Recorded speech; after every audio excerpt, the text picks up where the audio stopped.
buenos días. Hola, veo que muchas caras conocidas. Qué rico ver por acá caras muy conocidas. Y tengo una pregunta para iniciar y es, ¿quiénes viven en propiedad horizontal? ¿Quiénes viven en propiedad horizontal? ¿Muchos de ustedes viven en propiedad horizontal? ¿Me ayudan acá, por favor? Ese es lo más básico que nosotros manejamos y es que todos, de una u otra forma, estamos vinculados a la propiedad horizontal, desde que nacemos hasta que morimos. ¿Y por qué hago esta salvedad? Porque muchos de los que nacemos una vez salimos del hospital, lo primero que hacemos es que vamos para nuestra vivienda. ¿Y dónde es nuestra vivienda hoy en día? En un edificio, en un condominio, propiedad horizontal. Adicional, porque digo que cuando fallecemos, porque muchos, todavía no pensemos en eso, nos vamos a un cementerio y que, adivinen qué, un cementerio, propiedad horizontal. Así que de una u otra forma, en nuestras vidas la propiedad horizontal está desde el inicio, desde nuestro nacimiento hasta el final de nuestros días. ¿Importante o no importante? Ayúdenme aquí con esto, por favor. ¿Mejor? Perfecto. Y de este tema tan importante en la vida de cada uno de nosotros es que vamos a hablar el día de hoy. Y lo vamos a hacer de una forma muy dinámica. Y por eso empecé diciendo que es propiedad horizontal. Porque propiedad horizontal, como les comentaba, empieza desde el inicio de nuestros días. Pero yo hago una pregunta sencilla. Para usted, ¿qué es propiedad horizontal? Así rápidamente. ¿Qué es propiedad horizontal? Así. Vivir en comunidad. Vivir en comunidad. Luis, ¿qué es propiedad horizontal? Solidaridad. Solidaridad, ¿qué más? Por acá. Convivencia, muy bien. Porque regularmente cuando estoy en el tema de las conferencias y pregunto sobre qué es propiedad horizontal, lo primero que me mencionan son las estructuras, el piso, el techo. Y es totalmente alejado del tema de propiedad horizontal para mí, porque para mí propiedad horizontal significa cada una de las cosas que ustedes han dicho. Y es familia, sororidad en el caso de las mujeres, la convivencia que es fundamental. En el caso también de ese tipo de propiedades que son las mixtas, pues están nuestros negocios, porque hablando comercialmente eso es así. Así que es muy alejado del concepto solo de estructura. Esto es lo que se convierte en la propiedad horizontal para cada uno de nosotros y sé que vamos a estar de acuerdo con eso. ¿Cómo vas? ¿Estamos de acuerdo o no estamos de acuerdo que ese es propiedad horizontal para nosotros?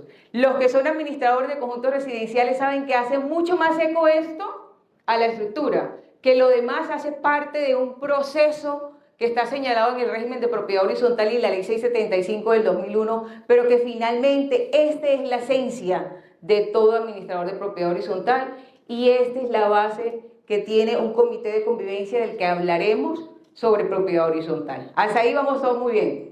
Perfecto. Ahora, entrando en materia con el régimen de propiedad horizontal, como sé que es un público muy conocedor, entonces venía a decirles, el régimen de propiedad horizontal está establecido en el artículo 1, tiene 5 principios básicos, los principios orientadores. Yo sé que ahí terminan todos dormidos y esa no es la idea. La idea es que conversemos de cosas más allá que nos puede ilustrar, nos puede enriquecer mucho más el día de hoy y qué es lo que busca el distrito de Cartagena. Porque hay una información básica que tenemos que realiza la alcaldía, pero a fondo no sabemos cuáles son esas competencias o esa extensión que tiene la alcaldía en materia de propiedad horizontal. Y creemos que nos van a resolver todas las situaciones porque muchas veces no sabemos a dónde acudir y ese es en el caso de la solución de conflictos.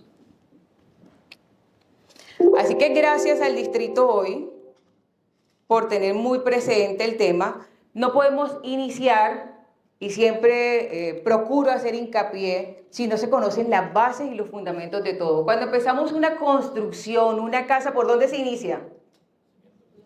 Por los cimientos, muy bien. Si nosotros no tenemos buenos cimientos, ¿puede haber una construcción de calidad? No. ¿Quiénes son ingenieros? Aquí, arquitectos. Muy bien. Si no hay buenas bases, no se puede pensar en una estructura que soporte. Y por eso cuando hablamos de un soporte no podemos dejar de lado todo lo que son los fundamentos jurídicos de la propiedad horizontal, porque todo el que desea conocer más sobre este tema debe saber cuáles son las bases. Y cuando uno conoce la historia, pues obviamente no repite, porque conoce esa base que le permite saber de dónde es el surgimiento de las cosas, y cuando uno conoce esa base, ese surgimiento, tiene mayor capacidad para poder estructurar, o en el caso de la respuesta, o mirar hacia dónde vamos a darle rumbo a nuestra propiedad horizontal. ¿Hasta ahí? Entonces, no puede ser ajeno que nosotros aquí en Colombia tenemos una base. En América Latina se veía, ya estamos un poco más avanzados, pero en Colombia nosotros tenemos una ley que es muy nueva. Estamos hablando de una ley del 2001. Si hablamos en términos de personalidad, 20, 21 años, pues somos jóvenes, ¿no? Los que son jóvenes. Aquí el Señor me puede hablar con mayor capacidad porque son personas jóvenes. Estamos hablando de 20 años, pero uno, fíjese usted, le toca ir atrás. Y con todos los cambios a nivel mundial que se dieron, pues nosotros no fuimos ajenos. Aquí en Colombia, muchas personas desconocen que el nacimiento de la propiedad horizontal desafortunadamente surgen por hechos violentos, y esos hechos violentos no es nada más por esas guerras que se generaban entre conservadores y liberales, generando en esas pugnas que la violencia a los campesinados los llevaran a las grandes urbes, porque esas dificultades no les dieron ninguna otra alternativa. Y todos esos campesinados lo que hicieron fue llegar a la ciudad y generar unas concentraciones, y esta concentración se dio por el asesinato del caudillo Jorge Eliezer Gaitán. Entonces Jorge Eliezer Gaitán, eso le generó un conflicto muy grande a la ciudad. Debe imaginarse todas las comunidades enardecidas, porque los que conocemos más de la historia de nuestro país, sabemos que había mucha esperanza en que Jorge Eliezer Gaitán hiciera un cambio. Y ese cambio no se generó, y por lo tanto eso lo que trajo fueron conflictos que por hoy fue el nacimiento, por lo que denominamos el Bogotazo de la Ley 142 de 1948. ¿Conocían eso?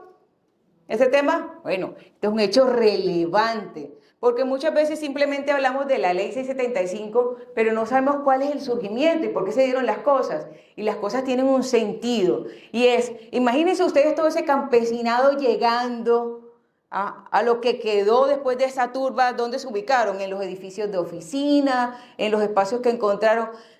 Váyanse un poco allá, imagínense todas esas personas viviendo en esas condiciones difíciles. ¿Cómo lograban regular? Ahora, ¿cómo vamos a vivir nosotros cuando estamos acostumbrados a vivir en fincas, a llevar nuestro ganado, a cultivar la tierra? Pues es complejo. Entonces, el gobierno con esta ley 142 del 48 dijo, vamos a hacer una regulación y vamos a darle aquí cada uno la propiedad, pero eso se convirtió en algo insuficiente. Si podemos apreciar hasta el decreto del 59, estamos hablando de más de 2 décadas. Imagínense las condiciones que tuvieron que pasar para llegar a ese momento en el 59, y finalmente en el decreto del 68 fue donde ya se empezó a hablar de lo que conocemos hoy como la regulación de la figura del administrador, las cuotas de administración, y todo eso permitió ya ir dando unos vestigios de lo que nosotros conocemos hoy como la Ley 675 del 2001, pero ahí no se quedó ese recorrido. Ese decreto pasó por el 1970, 1983, y aquí, en esta parte importantísima, señores, de este recorrido del 85, quiero que lo tengan muy presente, porque aquí el decreto 1365 de 1986 fue el que realmente reglamentó toda esa norma para llegar a lo que estamos hoy. Sin embargo, continuaba siendo insuficiente para el gobierno la regulación de que, imagínense, ¿qué fue lo más difícil para el gobierno en propiedad horizontal? ¿Qué fue lo más difícil para el gobierno en propiedad horizontal? Que sigue siendo hoy por hoy difícil. Los retos. Efectivamente, la convivencia. La convivencia. ¿Cómo educas tú a un grupo de personas que nunca han vivido en propiedad horizontal a que vamos ahora a compartir unas áreas comunes, vamos a colocar unas reglas? Imagínense, si fue un reto hoy, el 2001, ¿cómo sería ese reto en estas épocas? O sea, seguramente más de uno, si le dicen vayan a administrar esa propiedad horizontal, no se arriesgan, ¿o sí? Dicen, yo no me voy a arriesgar, porque me tocaría hacer un proceso de formación a ese grupo de personas para poder que se adapten a un nuevo estilo de vida que jamás habían conocido. Finalmente, ¿quiénes creen que impulsó que se diera finalmente la estructura de la Ley 675 del 2001? Lo que sucede regularmente en nuestro país.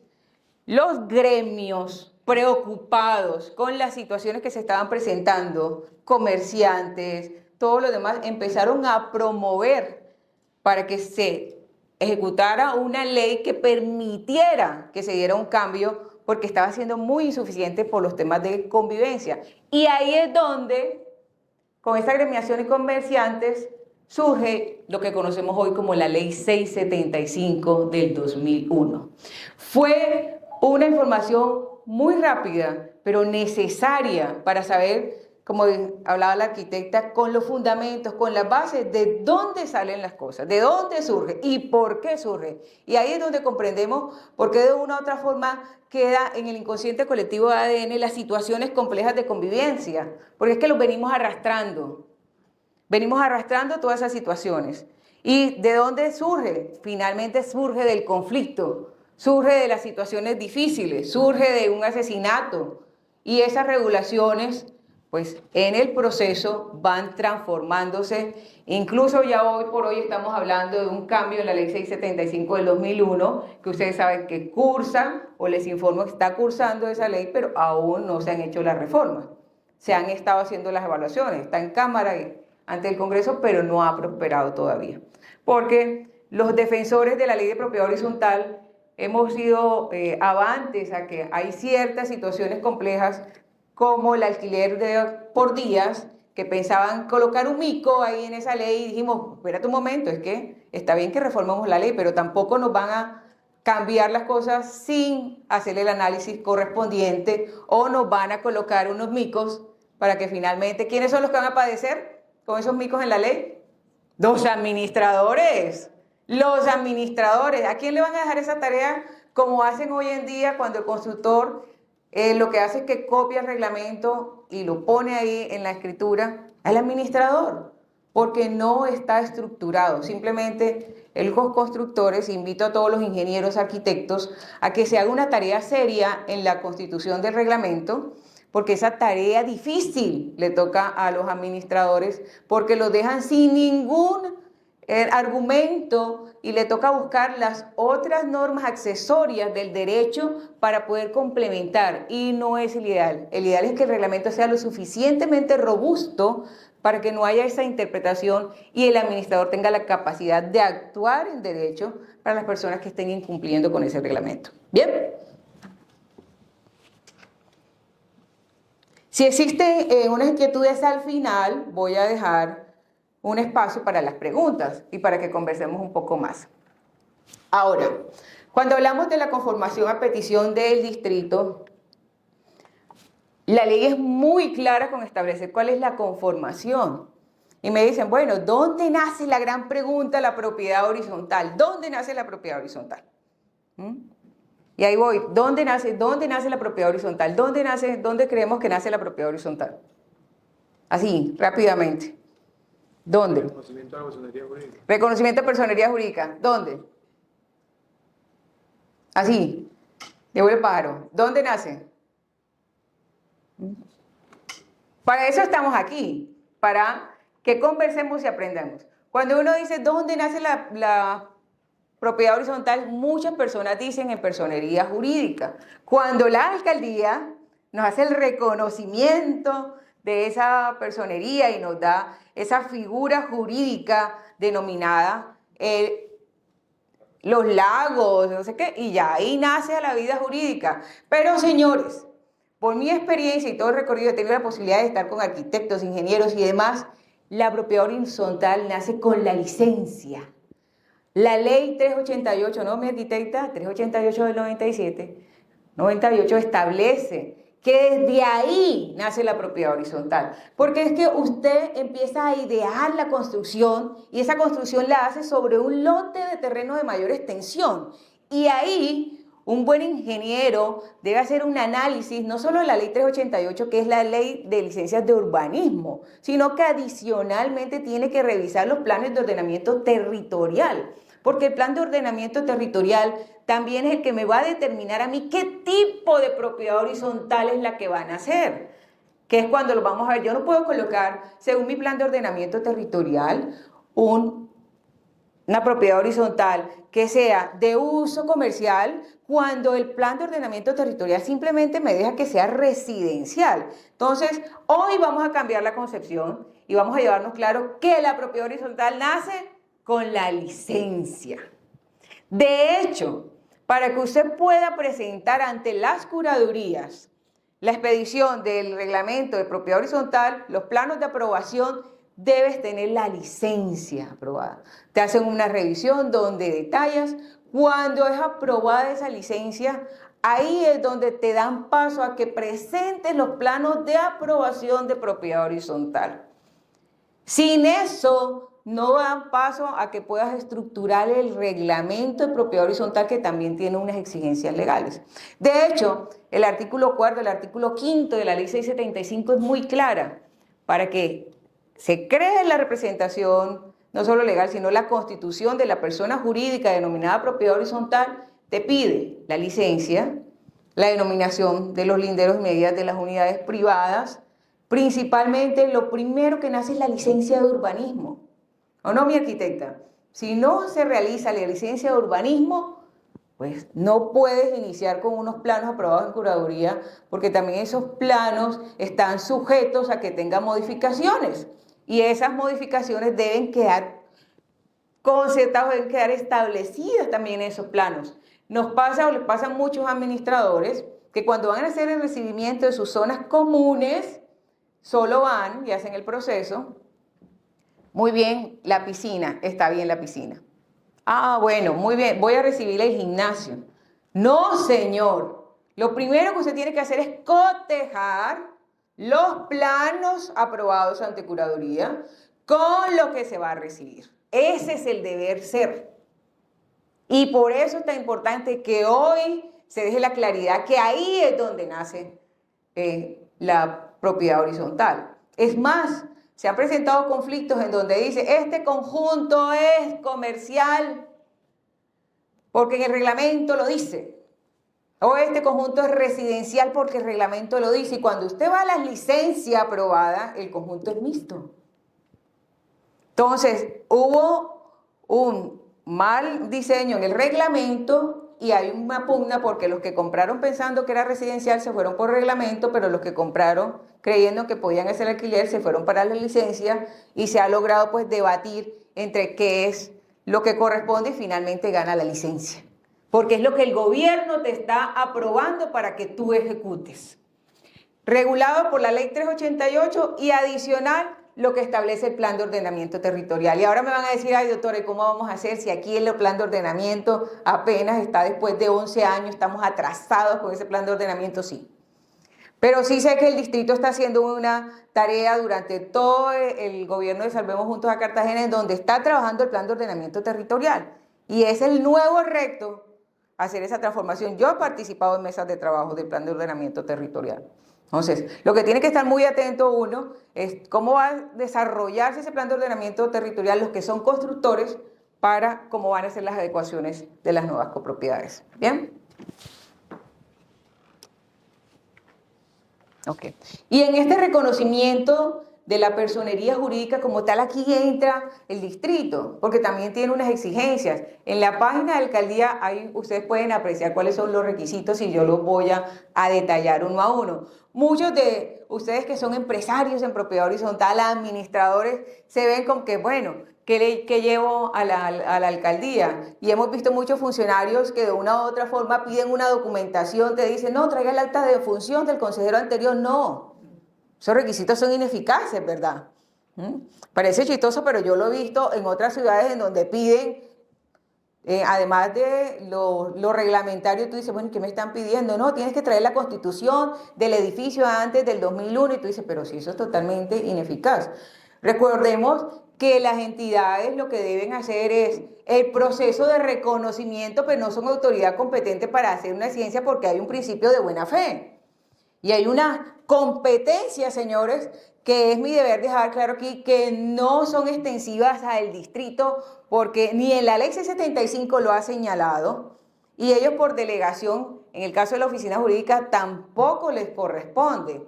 Hay un vacío normativo que evidentemente tendrá que sanearse con las nuevas normas, pero que sí es importante que como administradores, propietarios, consejeros sepan a dónde dirigirse o cómo gestionar las situaciones que se presenten en su copropiedad. ¿Sí? Y se pueden sacar cosas maravillosas porque todo depende de la imaginación del constructor. Lo que quiero decir con esto es que si yo conozco y además tengo la creatividad y soy versado y quiero crear algo, pues yo me guío y con esas piezas puedo hacer una muy buena construcción. Pero si no me formo, no lo conozco, la puedo embarrar. Y ahí es donde nos sucede muchas veces que consideramos que lo sabemos todo y no es así. Lo bello del ser humano es que estamos en constante proceso de aprendizaje. Así como ustedes aprenden de mí, yo aprendo también de ustedes o de mis colaboradores o de mis colegas el día de hoy. Así que en esta asamblea, si bien es cierto, es el máximo órgano, también debo decirles hoy, y comparto con varios doctrinantes, que no es absoluta. Y algunos me arrugan la cara por allá. No es absoluta. Y hago mucho hincapié en eso porque se ven muchas arbitrariedades en temas de asambleas para tomar decisiones cuando podemos decir que aunque es el máximo órgano no es absoluta y que tiene unas excepciones. Las asambleas no pueden tomar decisiones contrarias a la ley. Me encontré en una asamblea donde consideraron un propietario persona no grata. ¿Cómo una asamblea limita a una persona dentro de sus derechos constitucionales a decir que es una persona no grata? ¿Sí ven que la asamblea no tiene poderes absolutos? Cuando nos capacitamos y reconocemos este tipo de situaciones nos damos cuenta que también las asambleas tienen unos límites. Incluso en los procesos donde la asamblea ha autorizado al Consejo de Administración, a la asamblea claramente establece que cuando hay Consejo de Administración, el Consejo de Administración es quien elige al administrador. Y el hecho de tomarse una función que es eminentemente del Consejo está siendo contraria a las funciones de la asamblea porque no le compete. Y por eso es que últimamente no prospera cuando los administradores colocan a las personas jurídicas dentro de la asamblea aprobación o ratificación del administrador. Porque eso es un hierro que le quieren meter a la asamblea ahí. Y la asamblea claramente dice, señores, la potestad es del Consejo de Administración. Potestad del Consejo de Administración. Han habido impugnaciones a las actas de asamblea en donde se han presentado estas situaciones. Son posturas doctrinantes. Mi postura como tal es centrada en que no es absoluta y les he colocado claros ejemplos para que se tenga presente. Aquí quedo. Ahora, como estoy en el tema de las asambleas, quiero dejar una claridad porque me dicen, doctora, es que hay asambleas ordinarias, asambleas no presenciales, asambleas en segunda convocatoria, asambleas extraordinarias por derecho propio, señores. En el artículo 39 solo habla de dos tipos de asamblea. ¿Cuáles son? Ordinarias y extraordinarias. No más. No para de contar. Lo otro son formas de hacer las asambleas y eso tiene que quedar claro. Porque escucho a las personas a veces o me escriben en la página y me dicen, no, es que voy a hacer una asamblea por derecho propio. Eso es una forma de asamblea. Pero la norma es clara y solamente es ordinaria y extraordinaria. Y de acuerdo a esa forma tiene unas particularidades en su convocatoria y eso también hay que tenerlo muy presente. Por ejemplo, aquí en las asambleas ordinarias, que todos conocemos y ya está, mejor dicho, todo el mundo preparándose para que se ejecute el presupuesto, hacer el cierre de fin de año porque vienen asambleas ya el otro año. Ya más de uno está organizando cuáles son sus planes de inversión para el otro año. Con estas asambleas ordinarias están derivadas las asambleas de segunda convocatoria por derecho propio y las no presenciales. Ahora, hay una asamblea que no aparece registrada en la ley 675 y es la denominada para muchos abogados la asamblea especial o lo que denominan la asamblea de recibimiento de zonas comunes. ¿La reconocen? ¿La reconocen? Bueno, cuando hay un proceso de transición de la administración provisional a la definitiva, que voy para allá, hay una asamblea que es para ese comisionamiento de zonas comunes. Hay muchas personas que hacen, pues obviamente tienen los mismos requisitos de convocatoria de una asamblea ordinaria, los 15 días, que sea conforme a ley, que se establezca el artículo 59, que se informe a los propietarios en el último lugar que establezca la norma según el documento que dejaron en el libro de actas de los administradores. Sin embargo, esta asamblea que hemos dominado, la Asamblea Especial o de Recibimiento de Zonas Comunes, se establece así. Hay personas que no lo manejan como especial, sino que lo manejan como si fuera una asamblea ordinaria. Pero esa asamblea tiene unas connotaciones muy particulares que se las voy a explicar cuando hacemos el proceso de transición. En las demás asambleas de segunda convocatoria se comete un error muy frecuente y es que se dice, bueno, la asamblea, si no se hizo la asamblea, nos vamos entonces en segunda convocatoria a los 3 días. ¿Estamos de acuerdo que son 3 días? ¿Estamos de acuerdo? Ok. Pero, ¿qué pasa cuando una asamblea se extiende? Son las 1 de la mañana y no terminamos todavía la asamblea, entonces seguimos el día siguiente. No, señor. Usted no sigue el día siguiente. La norma no dice que hay una extensión. Si usted no terminó los temas de esa asamblea, usted tiene que hacer una nueva convocatoria. Usted tiene que hacer una nueva convocatoria. ¿Y cuándo se da esta asamblea de segunda convocatoria? Cuando no hay quórum. Cuando no hay quórum, surge esta asamblea en segunda convocatoria porque la norma es clara. Si no hay quórum, se sesionará 3 días hábiles posteriores a las 8 de la noche o so pena de lo que diga el reglamento de propiedad horizontal. ¿Cierto? Me encanta que él me afirma, así es. Pero ahí viene la pregunta y aquí es donde yo estoy para decir esos mitos, realidades, errores garrafales, hierros que tiene la propiedad horizontal. ¿Y qué pasa cuando dice 1 hora después? Porque hay reglamentos que todos conocemos que dice 1 hora después, ¿verdad? Y yo he tenido consultas que me dicen, doctora, nos han metido un golazo. Porque ¿cómo le parece que no estamos todos y no sé qué? Ya dijeron que 1 hora después. ¿Eso es válido? ¿Eso es válido? Hay 2 posturas. Hay 2 posturas. Una, que efectivamente si el reglamento, si la norma, la ley dice que le pertenece y que efectivamente es lo que dice el reglamento, pues es válido. ¿No estoy de acuerdo? No estás de acuerdo, pero es válido. Porque lo dice el reglamento de propiedad horizontal y te lo está diciendo una abogada especialista en el tema. Es válido.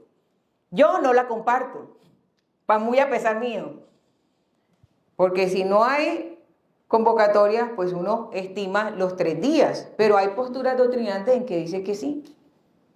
Si ustedes no están de acuerdo con eso, tendrían que hacer una reforma al reglamento, porque yo tengo que cumplir lo que dice el reglamento de propiedad horizontal. Entonces veo eso con mucha frecuencia y yo aprovecho esto y doy todos esos tips que son recurrentes en situaciones complejas, que son las dificultades que más se presentan en propiedad horizontal, más que venirles a recitar todo lo que dice que nosotros sabemos en la ley 675 del 2001.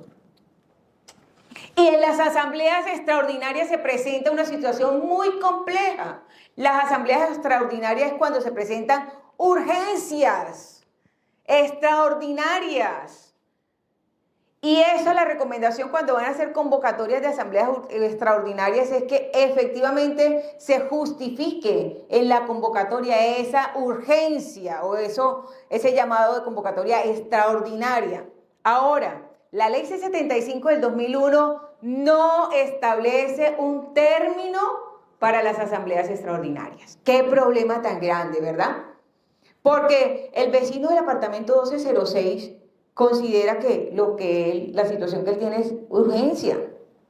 O me he encontrado personas que dicen, no, usted tiene que cumplir con los 15 días que le exige la norma, confundiendo una convocatoria de asamblea ordinaria con una asamblea extraordinaria. Si usted tiene una urgencia, ¿usted va a esperar 15 días de convocatoria? Pues no. Ahora, si la ley no dice, 675, no especifica nada en el artículo 30, el 39, el 40, el 41 sobre asambleas extraordinarias, ¿cómo solucionamos el problema? Y aquí, recuerden que la ley tiene las opciones en otras normas y aquí aprovechamos nosotros el derecho societario del Código de Comercio y tomamos mínimamente 5 días que establece el Código de Comercio. 5 días, lo que no quiere decir que puedan ser 3 o 1, porque si usted tiene un tubo roto botando agua, nadie le va a decir a usted que espere 5, ni 15, ni 20 días o 2 días porque se le inunda el apartamento. Lo que usted debe hacer es justificar o solicitar como propietario, en el caso de los que están presentes o consejeros, que esté justificado la convocatoria de asamblea extraordinaria. ¿Está ahí? Claro. Me dicen una consulta, hay un propietario que él solicita que tiene que solicitar asamblea extraordinaria porque si no le va a dar un paro. Para él eso es una urgencia. Entonces, aquí la importancia es la capacidad de resolución del administrador de revisar realmente esa urgencia o las calidades para poder convocar una asamblea extraordinaria. Hasta ahí todo claro. Ahora, se presenta mucho, ustedes tienen claro que en el artículo 39 también establece quiénes son los llamados a convocar a una asamblea. Entonces está el 20% de los copropietarios, el revisor fiscal, cuando se tratan de temas fiscales, señores y revisores fiscales, ustedes solicitan al administrador. ¿Por quién convoca a asamblea? El administrador. No es el revisor el que va a hacer una convocatoria. Es el administrador que debe hacerlo. El revisor debe solicitar al administrador. Y ese 20% de la copropiedad, de los copropietarios deben solicitar al administrador. Pero ¿qué pasa con este tipo de convocatoria? Muchas veces el administrador no la realiza o no le da la importancia. Y los revisores fiscales, señores administradores, propietarios, consejeros, solo pueden solicitar la convocatoria cuando estamos hablando de temas eminentemente fiscales. Me he encontrado con revisores fiscales solicitando convocatoria porque administrativamente no considera que el administrador está haciendo un procedimiento. Es totalmente ilegal, ineficaz, está limitando sus funciones y esas cosas deben conocerse. No tiene nada que hacer el revisor fiscal solicitándole al administrador. Lo que tiene que hacer un administrador es, cuando haga el requerimiento, señor, permito informarle que porque ustedes no son sus competencias, no puedo hacer una convocatoria de asamblea de este tipo. ¿Claro? ¿Buenísimo o no buenísimo? Bueno, ahí es. ¿Y qué pasa cuando se realiza la asamblea convocada por el revisor fiscal y se aprueba todo lo que se haga en la asamblea y sigue adelante todo lo que se proyectó en la asamblea, lo que se aprobó? Está viendo que todo eso es ilegal. ¿Eso se puede declarar la nulidad de todo? Buenísima pregunta y me gustaría responderlas todas al final, pero ya que esta la voy a contestar para que no perdamos ahí el entusiasmo. El éxito de una asamblea va precisamente desde como las bases, desde su formación. Si yo voy a presentar una asamblea ordinaria como administrador, como debe ser, conozco cuáles son los requisitos para convocar, en qué calidades. Tengo todo el acervo donde demuestro la notificación que debo realizar conforme a ley al administrador, a los propietarios de cada uno en el último lugar de residencia. O si solicito en el libro de propietarios que registren o me autoricen para enviarlo por correo electrónico, yo no tendré ningún inconveniente en que se me presente una solicitud, que eso se llama una impugnación del acta de asamblea. Siguiente, si yo tengo una asamblea extraordinaria y convoco dentro de la asamblea extraordinaria proposiciones y varios, está condenada al fracaso. Porque la norma es clara que en las asambleas extraordinarias no procede proposiciones y varios porque es exclusivamente los temas que se van a tratar y aprobar dentro de la asamblea. A su pregunta, que le llevo el hilo, es que indudablemente si no son las funciones de revisor fiscal y no son sus competencias, pues va a ser ineficaz. Y lo próximo que va a hacer es que cualquier propietario considere la impugnación del acta de asamblea dentro del término de los 2 meses y un juez que tiene criterio, conocedor de las normas, simplemente va a llamar a que no prospere y va a hacer ineficaz todas las decisiones tomadas en esa asamblea. En el mismo ejemplo de asamblea extraordinaria, si el administrador es muy piloso y dice, no, que yo los voy a meter aquí para que la comunidad no crea proposiciones y varios en la asamblea extraordinaria, y toman un montón de decisiones, vamos a poner pisos de mármol al lobby, ¿sí o no? Vamos a colocar aquí, bueno, los 10 millones esos que tenemos, vamos a poner todos circuitos cerrados de televisión. Señor, al día siguiente, los que ya estuvieron aquí en mi conferencia, se van con su copia de su acta, presentan, organizan impugnación, ¿y qué cree que va a pasar? En 2 años le van a decir que está impugnada. Le va a decir el juez, y si el administrador o el consejo ejecutó, aún sabiendo las acciones, van a ser en contra del consejero y en contra del administrador por realizar o detrimentos en la copropiedad que no le correspondían. Por eso es tan importante conocer la norma y conocer la ley, porque los administradores tienen unas responsabilidades y unas sanciones por dolo, culpa, omisión, que si no las realizan, y no solo ellos, los consejeros también son solidarios.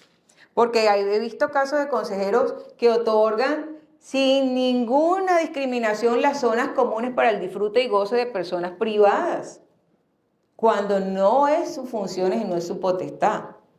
Y en ese tema de responsabilidad, en cuanto, o más o menos, en cuál es el grado de responsabilidad de cada uno, si responden con algún tipo de, más allá de su puesto o del patrimonio que él tenga como copropietario, o como, bueno, entendiendo el caso de que se presenta que hay alguien se ve afectado por esa impugnación, ¿verdad? Un contratista, por ejemplo, en el tema de responsabilidad respecto de eso.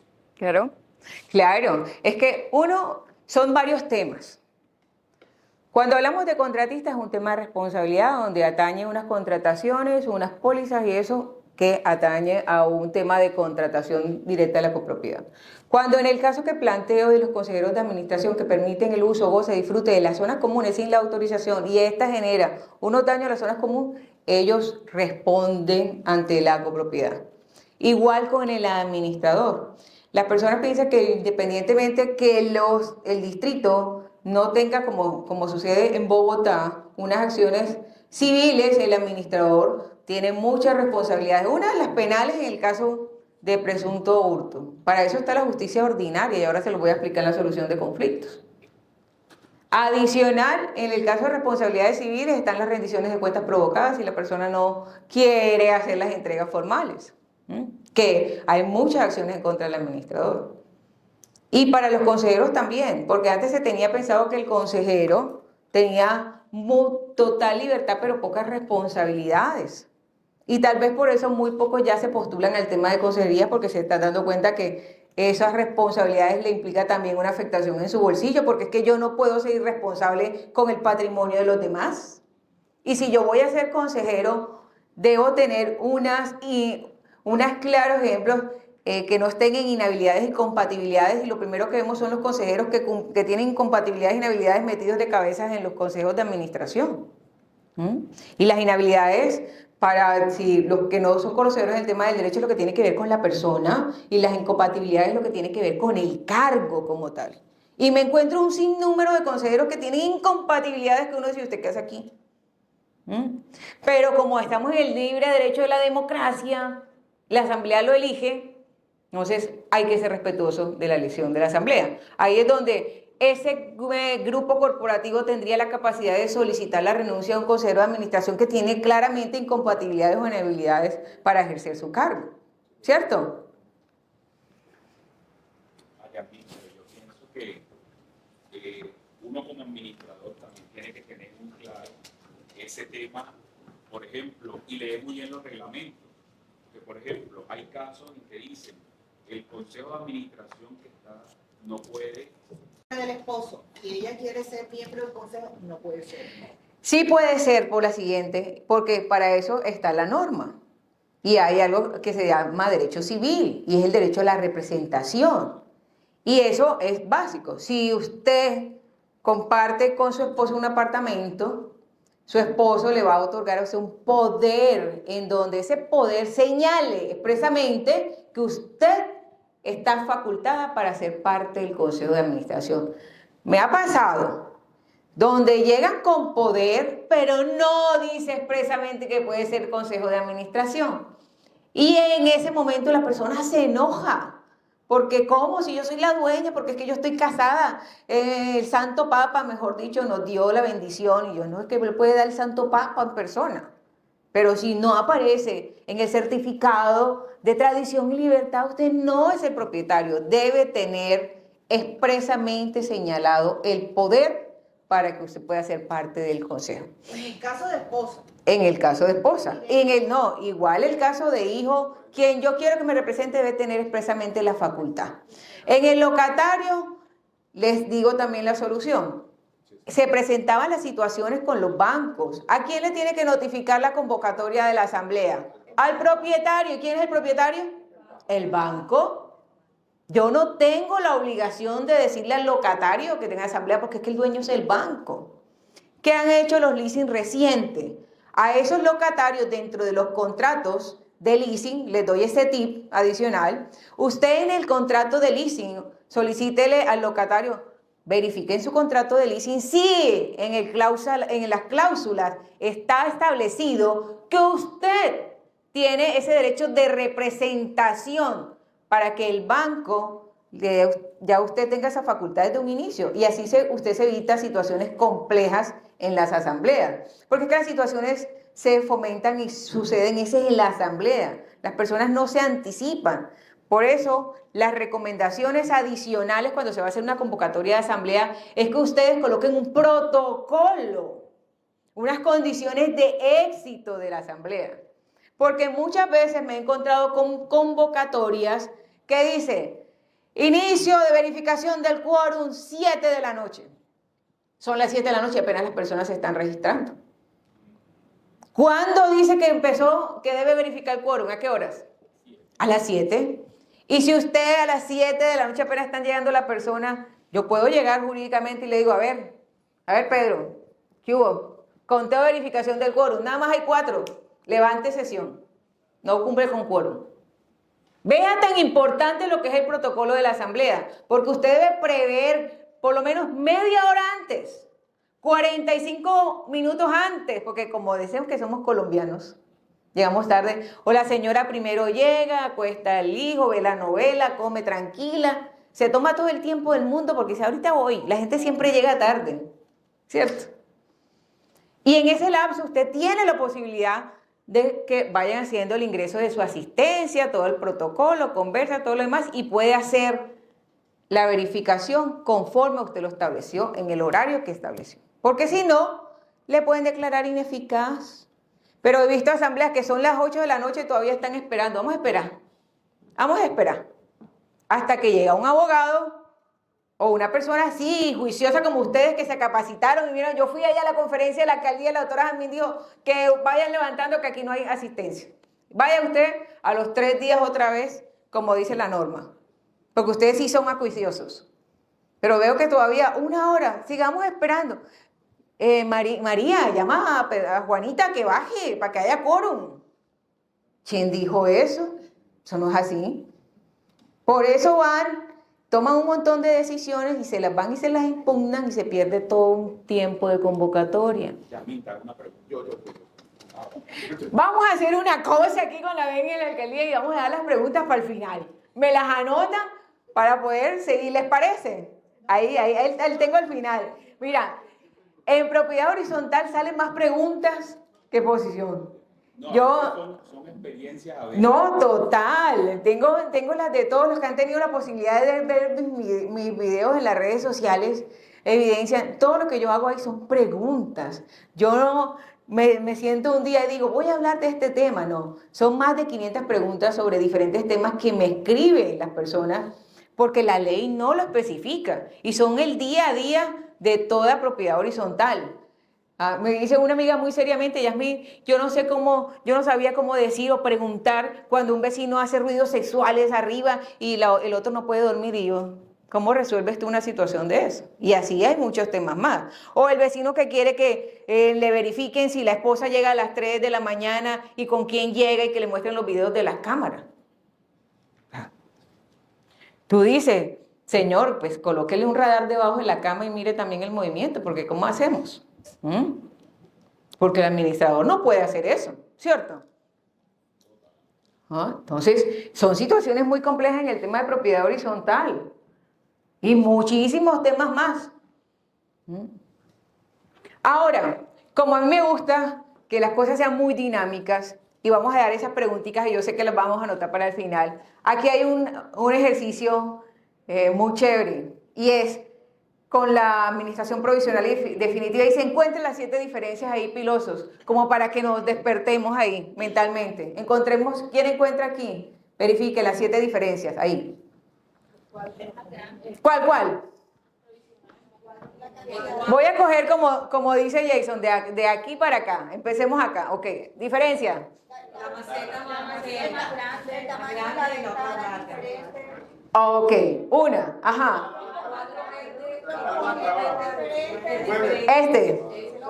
Van 2, ¿qué más? Falta el cuadro pequeño arriba. El sofá más Muy bien, 4. Faltan los libros. Faltan ¿Los cojines? ¿Cuál que falta? ¿Los cojines? Diferente. 4, ajá. los libros. ¿Al mueble le falta qué? Una pata. ¿Y qué más? Faltan los libros. Falta acá un libro rojo. La puerta del mueble. ¿Cuál mata? Esa mata. Aquí. Hombre, qué pilosos. Ella ya lleva como 10. Yo no sé qué pasó con el ejercicio, pero ella lleva como 10 diferencias. Y eso que nada más eran 7. Yo las conté. Eran 7, pero ella lleva 10. Señores, este ejercicio tiene una razón y se la voy a contar ya. Cuando ustedes van a hacer esa transición de la administración provisional a definitiva, ustedes tienen que tener mucho cuidado con las diferencias. Tienen que ser muy pilosos, porque esa transición tiene sus cuidados. Esa se ha convertido en situaciones complejas para los copropietarios, para esos propietarios que van a recibir unas pugnas con los constructores, cómo lo recibo, hasta dónde es, cuál es el concepto, pero es que si yo tengo, yo puedo. Aquí les vamos a hablar de esas diferencias y lo vamos a tener claro, porque es un sinnúmero de preguntas diarias sobre la administración y la transición de la administración provisional a la definitiva. Y hay en el artículo 52 es claro, eso no tiene ninguna equivocación.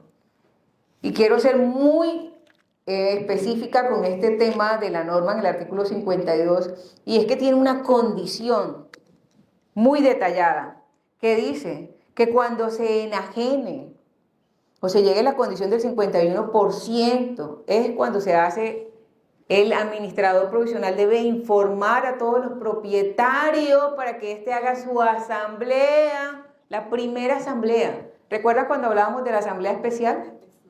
La asamblea especial, muchas personas no consideran eso como una asamblea especial, y hay muchos doctrinantes y muchos abogados que consideramos que eso, y lo dice así, es una asamblea especial, no es una asamblea ordinaria, que tiene los mismos exigencias legales que una asamblea ordinaria, sí, pero tiene unas connotaciones particulares, y estamos quedando con ese vacío cuando se hace esa asamblea, porque ahí se maneja como una asamblea ordinaria y lo último que dejan es lo especial.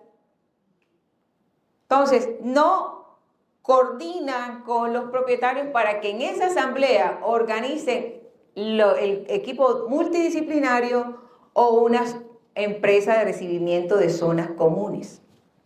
Recuerden que el artículo 24 tiene unas exigencias de la ley 75 al constructor, y anótenlo, el 24 y el 52 son claves aquí. De la forma como el constructor tiene que hacer la entrega a los propietarios. Y en el 52, ¿cuál es la condición para que el constructor le entregue a los propietarios? Ahora, doctora, ¿el administrador provisional es igual que el administrador definitivo? No. ¿Por qué no? Porque el administrador provisional obedece a la constructora, no obedece a los propietarios. ¿Qué más? Eso es muy frecuente escucharlo. Es muy frecuente. Y voy a decir que es una postura. Me encanta el tema jurídico porque es que nosotros somos libres pensadores y somos respetuosos de todas las ideas y para eso estamos aquí. Y he tenido esa claridad tanto con constructores como propietarios, en el siguiente sentido. ¿Cuáles las funciones de un administrador? Están establecidos en el artículo 51 de la Ley 675 del 2001. Un administrador tiene las mismas funciones, sea provisional o sea definitivo. Es más, dentro de la ética del administrador, independientemente que el punto yo lo entiendo porque es que el administrador provisional lo nombra el constructor para que en su delegación él ejecute las funciones de administrador. Y aquí van dos posturas muy personales, porque cada quien hace su análisis y toma. Particularmente considero, y no considero, estoy convencida, que independientemente el administrador tiene unas funciones por ley y no pueden ser contrarias a ley. ¿Me explico? Independientemente que a mí me nombre el Consejo de Administración, yo cumplo unas funciones por ley que están establecidas en el artículo 51. Yo debo convocar a la asamblea, yo debo recaudar, yo debo mantener bien la estructura, la conservación, debo hacer el recaudo de cartera. ¿Eso lo hace el provisional? También lo hace el provisional. Así, constructor, pues no hacemos lo que hace el constructor. Dentro de la ética del administrador está, usted cumple con unas funciones de ley. Incluso, particularmente, recomiendo, no es camisa de fuerza, dejo claro. Me han hecho esta pregunta y les voy a decir mi postura. Que un administrador provisional delegado por el constructor debería ejecutar sus funciones hasta el momento de hacer la entrega de la administración definitiva. Muchos me van a acribillar y me dicen, oye doctora, pero ¿cómo no? Si la ley no dice eso. Yo sé que la ley no lo dice. Usted tiene la posibilidad que el nuevo Consejo de Administración, cuando usted haga esa asamblea, lo ratifique, ¿cierto? Lo ratifique. Pero mi postura para evitar estas situaciones es que uno tenga esa interés y diga, señores, yo hice una contratación, ya termino mi delegación, hago mi empalme con mi administración definitiva y me voy. Es mi postura. La ley no lo dice. Porque así como piensa el señor, piensa usted, trabaja para el constructor, le va a dar el lado al constructor, va a hacer todo lo que dice el constructor y no hay nada más alejado. Porque si yo no conservo los bienes comunes, si yo no recaudo cartera, si yo no me encargo de convocar, finalmente la responsabilidad es del administrador, no es de la constructora. Porque la constructora tiene unas responsabilidades y unas obligaciones claras. Y es en el artículo 24 de hacer la entrega que corresponde y ahí eso no le corresponde, no es función del administrador. Y ahí es donde los copropietarios se reúnen y dicen, vamos a organizar una cuota para contratar a expertos que por nosotros reciban las zonas comunes y verifiquen si lo que está en la licencia, si lo que está en los planos es lo que me va a entregar la constructora. Porque además dice el artículo 24 que además que cumpla con lo que dice la licencia y los planos, debe cumplir con la entrega de equipos. Y en esa entrega de equipos deben incluir las hojas de vida de los equipos, los últimos mantenimientos de esos equipos y las condiciones de cada uno de los equipos. Miren todo lo delicado de lo que es una entrega de comisionamientos. Y he visto propietarios que se reúnen 2, 3, 4 y 5 y deciden recibir todo un edificio. Miren esa responsabilidad tan grande. Recuerden que el constructor tiene 10 años para hacer correcciones de tipo estructural y tiene 1 año para el tema de posventas. Así que lo que no se hace en ese tiempo, pues va a ser en detrimento de la misma copropiedad. ¿Verdad? ¿Me siguen? Así que, volviendo a ese ejercicio, como bien lo mencionaba, hay una diferencia, sí, una diferencia sustancial entre el provisional y el definitivo. Pero más allá del cuidado, como hicimos el ejercicio de las más de 10 diferencias que encontramos, es que esa administración provisional tiene una gran responsabilidad. Y es informar a los propietarios cuando ya se cumple con esa condición del 51%. Porque la ley es clara en el artículo 52 en decir que tienen 20 días los propietarios para elegir un administrador. Porque si no lo eligen en esos 20 días, ¿qué pasa? La constructora nombra definitivo. Imagínense ese riesgo tan grande. Así que uno como propietario tiene que estar piloso. Porque si yo no organizo a la comunidad, en esos 20 días el constructor me dice, no, es que este es el administrador definitivo. Entonces, mire esa gran diferencia. Ahí es donde está esa gran diferencia entre el provisional y el definitivo. Pero ese provisional tiene que hacer ese proceso de empalme. Independientemente, pongan ustedes el ejercicio que el administrador en provisional fue muy bueno, muy transparente, porque conozco a muchos colegas que son así. Y la comunidad lo quiere. Y dice, no, es que nosotros queremos que tú sigas siendo el administrador definitivo. Igual esa persona jurídica denominada representante legal sigue cumpliendo con las mismas funciones que está en el artículo 51. Y finalmente ese administrador se puede curar en salud de no recibir, porque él no recibe zonas comunes, en que esa empresa sea la que reciba y le diga a usted, vea, el constructor dijo que eran 10 parqueaderos, pero cuando usted lo dice en la licencia, pero cuando usted va al físico, adivine, solo hay 5. Y ahí es donde uno dice, ¿cómo entra una administración, una copropiedad a negociar con un constructor? Esa es la pregunta difícil, ¿verdad? Y hay diferentes formas. Estas empresas de comisionamiento, que yo recomiendo a los propietarios que se asesoren, que no lo hagan directamente, les entregan unas listas de chequeo de todas las áreas, cruzan las licencias con los planos y les dicen, les informan, señores, vea, aquí no cumplen con el sistema contra incendio. Aquí este sistema de bombeo no funciona. Eran 10 parqueaderos según la licencia, pero dejaron 5. La piscina no cumple con los estándares mínimos que solicita la ley de piscinas para que funcione. Y usted empieza, ¿y ahora qué hago?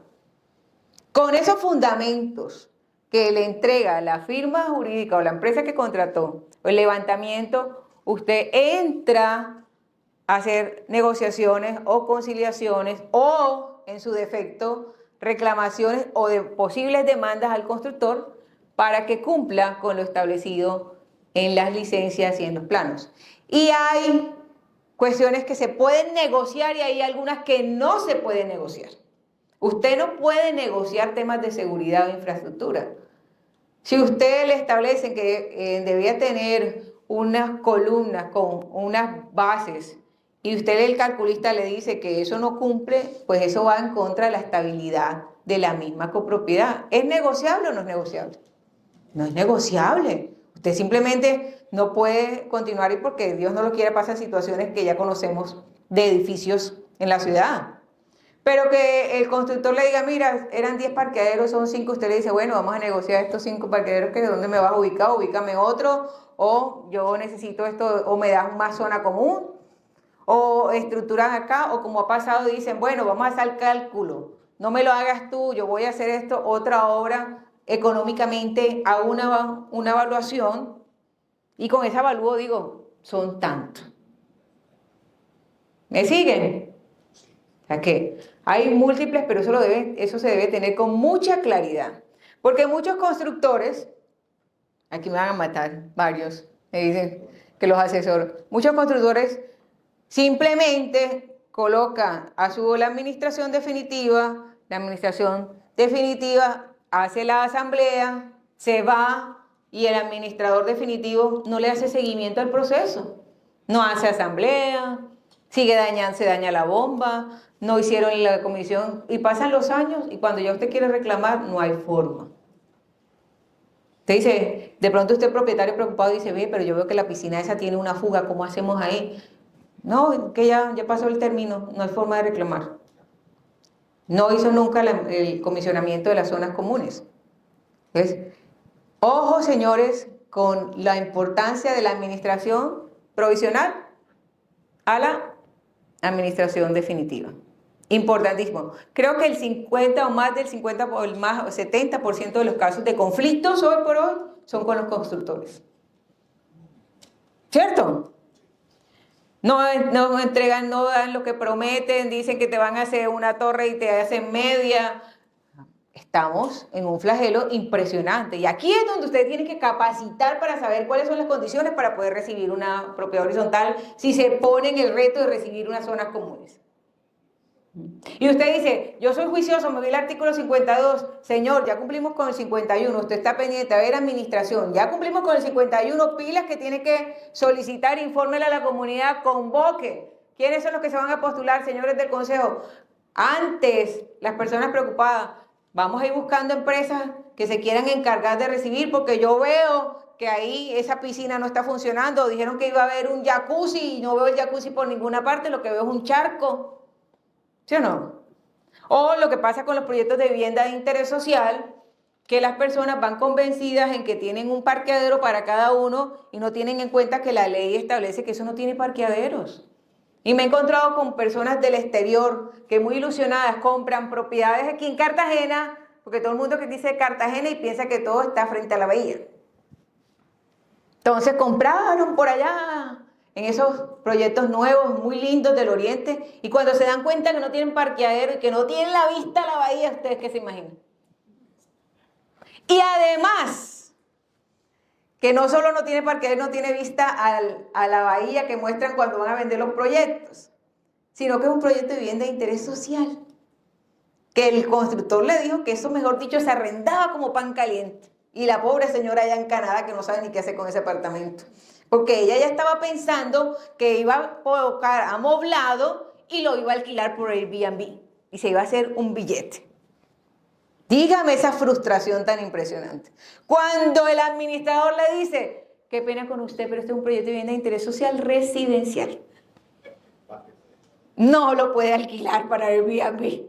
Lo máximo que puede alquilar por $1.000.000. Plop. Plop. Más de uno. ¿Ven la importancia de estas capacitaciones, estas formaciones? Totalmente válida. Gracias al distrito que ha visto la connotación y lo trascendente que esto es para la ciudad. Y yo les voy a explicar además por qué sigue siendo trascendente. Y esto sigue en un auge mundial. Ustedes están en el lugar indicado.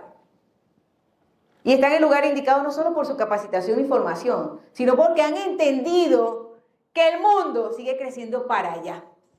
Yo estuve hace poco en Nueva York, Dios mío, yo no me alcanzaba la vista yo que soy menos de 1,60 para ver esos edificios grandes. Y yo caminaba y decía, Dios mío, ¿será que yo sí administro una vaina de esta, más de 200 pisos? ¡Qué locura! Cuando cada apartamento sabemos que mínimo tiene 4 personas, saquen la cuenta. O sea que ustedes no solo administran, como yo les mencioné al principio, pisos, paredes, losas, bombas. Un sinnúmero de personas, cada una con sus complejidades. Así que el reto es gigantesco. Ahí es donde uno mismo, mira el que está al lado y hágale así. Pero con ganas, es así. Dígale, usted es valiente. Yo no me pongo a decir, como dicen los conferencistas, empiezan a hablar mal de la propiedad horizontal. Yo le digo, póngale la mano ahí, usted es valiente. Porque solo los valientes están aquí y se dedican a hacer esto. Porque alguien tiene que hacerlo. ¿Sí o no? Todo es perfecto. Uno más que otro quiere pegar su madrazo, pero no se aguanta. Sí, uno se aguanta. ¿Sí? Entonces, ¿qué más quisiera uno cuando llega la señora, pues, despavorida porque la otra señora grita en sus momentos apasionados y uno dice, Dios mío, ¿cómo le digo que eso puede durar 10 minutos? ¿Qué espere? O como me dijo una colega, Yasmín, pero recomiéndale que le ponga unos, a la cama, que le ponga unos antigolpes. O pongan una cabina de insonorización técnica del apartamento. Técnica, jurídicamente, esas son cosas que tú dices, ¿cómo tratas eso?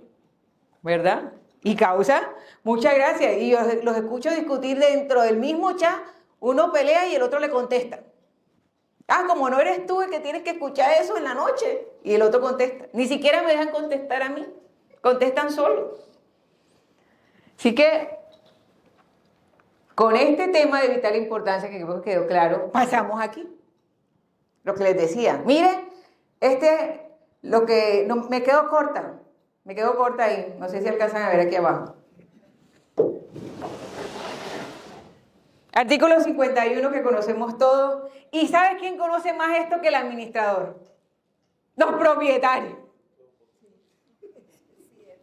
El propietario lo conoce más que usted, que es el administrador. Y dice, esa administración, ahí está, Propietarios Unidos para sacar al administrador. ¿Quién conoce esos grupos de WhatsApp? Pero sin pena, sin pena. ¿Quién de Urea? Propietarios Unidos, ¿verdad? Y eso empieza ahorita a finales de diciembre. Después de que celebraron el Año Nuevo, en el 1 de enero empieza. Le dan el puñuelo envenenado. Que no, cortan ese pedacito de la grabación. Entonces, la administración no hace nada. Una vez vi una hoja en el suelo, no barre, hagamos una asamblea. Seguro porque yo eché un papelito de dulce ahí, coloqué la trampa 3 días y esa señora no pasó la escoba por ahí, por ese lado. Y deja la evidencia de los 3 días. Ahí está el mismo papelito. Imagínate, si no hacen una cosa tan sencilla como quitar el papelito de dulce de ahí de la zona común, no hacen nada. Reunamos firmas para sacar al administrador. Y el administrador tiene que hacer 51, lo que dice el artículo 51, súper bien. Y además debe sonreír.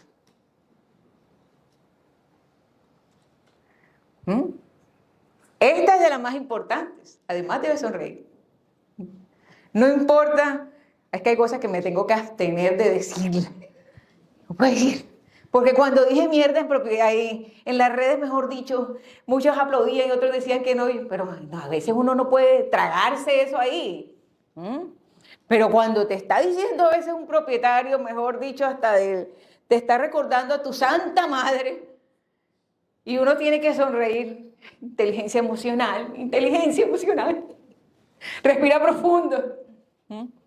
¿O no les toca más de uno? Tienes deudas. Ese uno está buenísimo. Uno dice, ay Dios mío, Virgen Santa, por favor dame paciencia, que vengan todos los ángeles, arcángeles, Señor, y la silencien, por favor. Porque sé que está quedando grabado. Ahora, aquí ratifico lo que estábamos conversando. Estas son las construcciones. Y lo quise traer, arquitecta, que se me fue con un ejemplo. Aquí, en este 51% viene ya el tema de la enajenación. ¿Por qué? ¿Qué significa eso, enajenación? Pedro, aquí está tu escritura, ya la firmaste. Juan, aquí está tu escritura. Coeficiente, los van sumando, hasta que llegue a este 51%. Aquí, cuando yo estoy en este punto del 51%, es donde les explico que el artículo 52 deja claramente que debe hacer la notificación formal. Señores, porque usted no va a saber cuándo cumple el 51%. Usted sí está pendiente porque está preocupado por su patrimonio, pero es el administrador el que finalmente sabe cuándo se cumple con ese porcentaje. Aunque conozco propietarios que eso llevan hasta la cuenta. Ven acá, ya te entregaron la escritura y empieza. 0.85, 0.76. Y en el grupo de chat coloca, ya nos falta poco. Porque ellos sí están pendientes. Yo estimulo a que estén pendientes, porque es que eso es su plata. Yo no me voy a enojar porque usted esté pendiente de su plata. Si usted no está pendiente, ¿quién va a estar atento o no? Ahora, cuando iniciamos la charla sobre la constitución de propiedad horizontal, que está establecido en el artículo 4 y en el 5 lo detalla uno a uno, no puede faltar nada de lo que está ahí, incluso hasta los anexos que están ahí. Pero eso es más tarea de los constructores y de los abogados que constituyen el reglamento de propiedad horizontal y de los constructores y arquitectos. Hay algo que se llama los proyectos por etapas y también se está viendo muchas dificultades en la propiedad horizontal. Porque dice, vamos a construir un proyecto de 4 etapas y va una torre y ha pasado 4 años y todavía no empieza la segunda. Y usted dice, bueno, caramba, y entonces no tengo piscina, pago administración, no puedo tener consejo, no mando, pero sí me cobran. Y ahí dice, ¿cómo es el tema del proyecto por etapas? ¿Cuáles son los requisitos? También es claro la norma. Debe estar contemplado en la licencia. ¿Por qué nos hemos encontrado con constructores que tienen una licencia con algo aprobado y no establece que sea por etapas? Y dice, no, solo una torre. Dice, no, es que nosotros no hemos continuado porque esto es un proyecto por etapas. ¿Dónde está la licencia que dice que esto es un proyecto por etapas? La ley es clara en decir que debe estar contemplado desde la licencia de construcción. Que además, no crean que si el constructor le dice, es que es por etapas, pero aquí estoy en San Fernando y la otra etapa la voy a hacer por acá, por Alameda. O en Ciudad Jardín, estoy aquí, pero voy a hacer la otra en El Pozón. No. Eso no es por etapas. La ley exige que esas etapas, esa construcción debe ser sobre uno o varios inmuebles, pero ¿cómo? Colindantes. Porque si no es colindante, no podríamos hablar de un proyecto en ese tipo de etapas o construcción. Además de eso, se debe indicar en la escritura de la constitución del reglamento. Debe decirlo, porque yo no puedo ser arbitrario y las personas que van a comprar deben ser conocedoras de esa etapa, hasta dónde, cuántas desde la licencia. Porque si no, usted va a generar una expectativa pensando en que la piscina la va a tener en 3 meses y el constructor dice que el proyecto lo va a construir la otra etapa el próximo año. Así que por defensa y derecho del consumidor, usted tiene el derecho de saber y lo debe decir el reglamento. Adicional, debe tener presente que el coeficiente es calculado provisionalmente. El coeficiente es eso que le permite unos derechos que dice también su participación, que yo les decía 0.50, de acuerdo a cómo, al metraje cuadrado de su unidad privada sobre el 100% de todo el lote. ¿Y por qué es provisional? Porque obviamente como es una construcción por etapas, yo lo estoy haciendo sobre el 100% y no hay una totalidad que me permita hacer a mí ese cálculo del coeficiente. Así que el reglamento base de la primera etapa debe tener una descripción general de todo el proyecto. Y cuando digo todo, es todo. No, señores, que aquí nada más estoy diciendo que voy a hacer una etapa, en el otro reglamento le voy a explicar dónde va a quedar la piscina y en el otro reglamento le voy a decir dónde va a quedar la otra torre, el gimnasio va a quedar aquí. ¿Cómo así?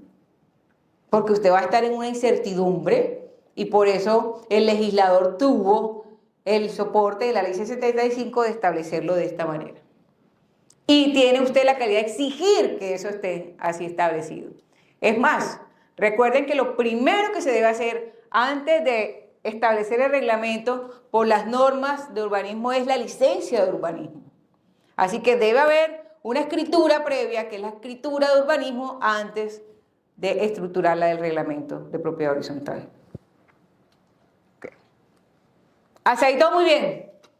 Me alegro que estamos todos participativos. Ahora,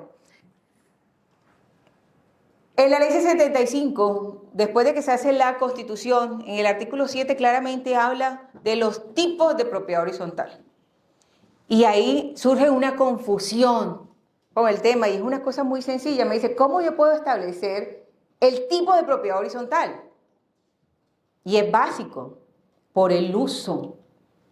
Cuando usted quiera así dice, no, yo soy un conocedor de la ley 75, y le dice, bueno, ¿cuál es la diferencia entre los tipos de propiedad horizontal? Por el uso. Para que usted no empiece a decir, un conjunto residencial es un edificio, condominio que tiene uno mixto que tiene, no, locales como... Eso se distingue por el uso. Uno residencial, evidentemente, es solo para el desarrollo familiar. Uno comercial, que todos conocemos, donde confluyen el tema de oficinas o locales comerciales o centros comerciales como tal, son de uso comercial, y el mixto, en donde están partícipes ambos. Cada uno tiene unas regulaciones especiales, Por eso se hace la claridad respecto al uso. Y esas regulaciones especiales, básicamente todos se rigen por la Ley 675. Incluso los centros comerciales se rigen por la Ley 675 del 2001. Los cementerios se rigen por la Ley 675 del 2001. El eje de toda propiedad horizontal está centrado en esa norma. Ahora, ¿ustedes tenían un B o sigo? ¿Sí? Me avisan porque yo me entusiasmo.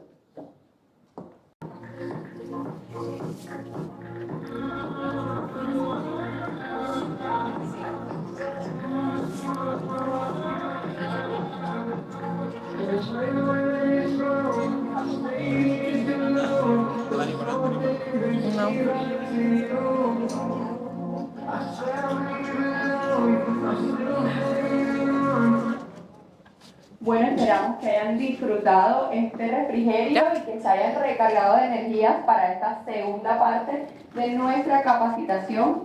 Recuerden que pueden anotar todas esas preguntas, dudas e inquietudes que tengan para al final poder resolverlas con nuestra capacitadora.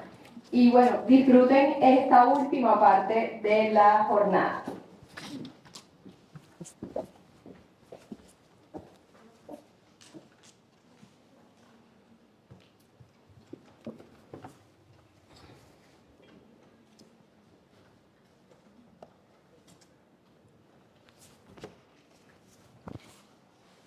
¿Qué tal el refrigerio?